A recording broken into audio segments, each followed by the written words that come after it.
2017, he makes a statement in Georgetown University. And you've probably seen the footage where he comes out and he says, this present administration will experience a surprise pandemic. We are now a few days away from a new administration. There is no question that there will be a challenge, the coming administration, in the arena of infectious diseases, but also there will be a surprise outbreak. Now, I don't know about your crystal ball, but my crystal ball doesn't work that accurately. So how did he know in 2017 that there was going to be a pandemic? So these are the things that I see. Now, you asked me, do I know him? I don't know him. Then you asked me when we started, do I have any knowledge of anybody that works with him? I have a friend, a very good friend, that actually was in the NIH for 22 years, Dr. Judy Mickowitz. In fact, we released the first video yesterday, our first of 4.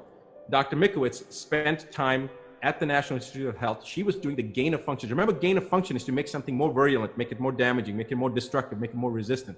So she was involved with the research on gain of function for Ebola, all right? When she's done many other things with cancer and with chronic fatigue and certain other types of processes. When she realized that some of the research that she was involved in was actually causing the vaccines that were being derived from the research she was doing were actually causing autism, was actually causing cancer, the stuff that people label as conspiratorial, right? This is a 22-year veteran at the National Institute of Health doing research. When she said she was going to come out as a whistleblower, she was threatened. Her career was threatened, her life was threatened, and she, to her credit, did not back off, and they framed her and they sent her to jail. It was intended to appear as if I took confidential material, names, and intellectual property from the laboratory. And I could prove beyond a shadow of a doubt that I didn't.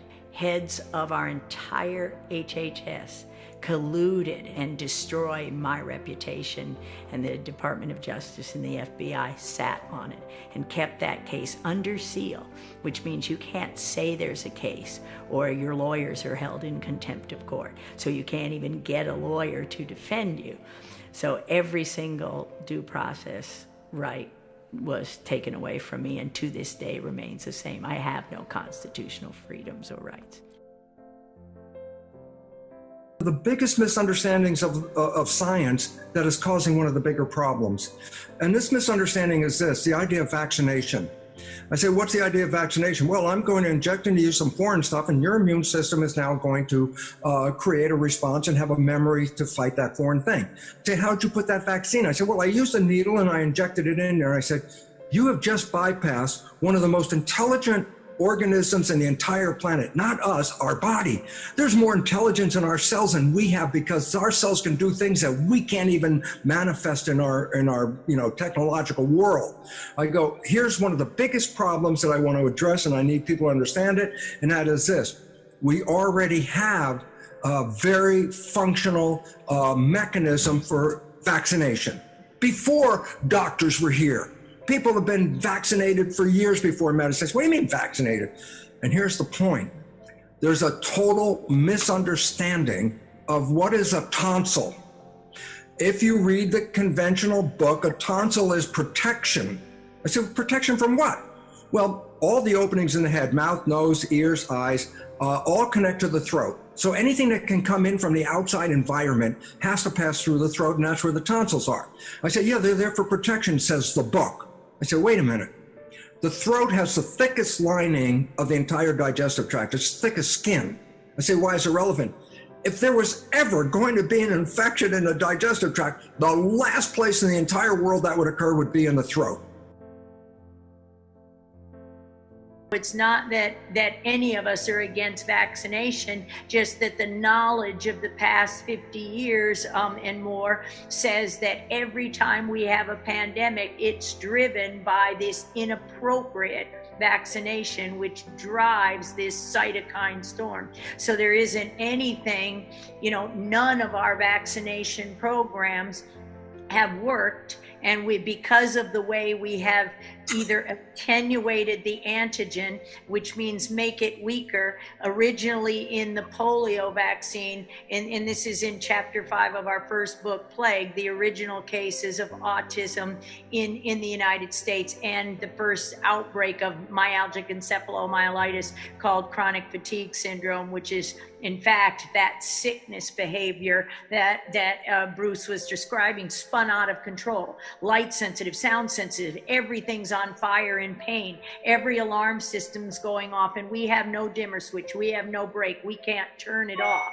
And it's a horrible disease that is said to be psychosomatic. You're just crazy. You're not sick. When every alarm constantly goes off in your head and you're in total anxiety and you can't control those thoughts, that's because what was injected or what's being reactivated is controlling your thoughts with you. And that's the abnormal expression of all of these viruses. The immune evolution has been completely disrupted by the injection.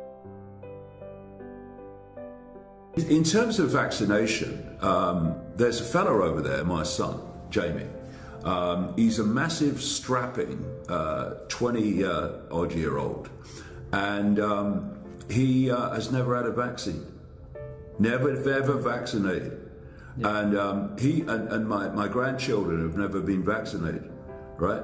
They've been going to school with extraordinary records of attendance without illness, while all their vaccinated mates have a much lower attendance record because they're off through illness. And I say this, when people say, well, if you let your child go to school unvaccinated, what about my children that have been vaccinated? And you go, well, hold on, they've been vaccinated, haven't they? So they're all right, aren't they? Yeah. Well, no. Well, exactly. Why do people, kids in epidemics, why do vaccinated kids get what they've been vaccinated against, and non-vaccinated people don't get it? Because it's nothing to do. You know what non-vaccinated people have? They have an immune system on fire because it's been allowed to develop as it should. What you've got, look at it. You've got this absolute tidal wave of toxicity being systematically injected into a still emerging immune system, still developing immune systems. They're never going to be the same as they could be ever again because of it. There are a number of people who've worked in the vaccine industry, doctors, etc., who've come out, whistleblowers they're called, and said actually vaccines are not protecting people from disease, they're giving people disease. And it's a complete con. I mean, where is this coming from? It's coming from the pharmaceutical industry, one of the most corrupt and disreputable and disgusting and evil cartels on the planet. I mean, it even gives the biotech industry a run for its money, and that's saying something. So this is where this is coming from.